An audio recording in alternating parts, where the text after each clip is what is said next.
काय आहे?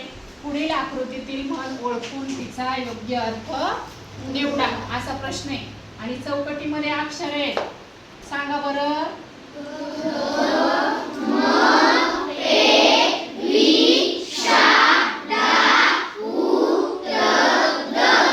आणि हे 4 पर्याय दिलेले आहेत. हा अर्थ दिलेला आहे. या चौकटीमध्ये दडलेल्या म्हणीचा अर्थ या पर्यायामध्ये आहे. पण नक्की कोणता आहे त्यासाठी आपल्याला म्हण शोधली पाहिजे. मग आता आपल्याला म्हण शोधायची. मग ती कशी शोधायची? तर आपल्याला ही म्हण जी आहे ती अक्षर जुळवून शोधायची असते.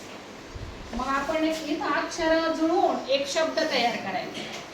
काय करायचं आहे आपल्याला? अक्षर जुळवून काय तयार करायचं आहे? शब्द तयार.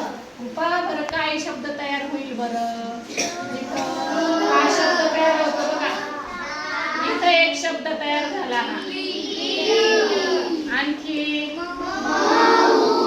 हा एक शब्द तयार झाला. पेक्षा.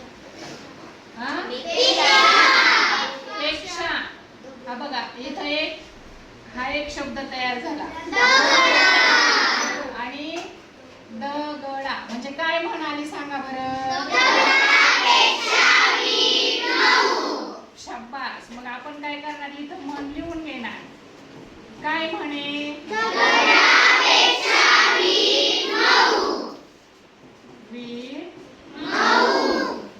ही आली म्हण. ही काय आहे आपली या चौकटीमध्ये लपलेली म्हण. बरोबर आहे की नाही?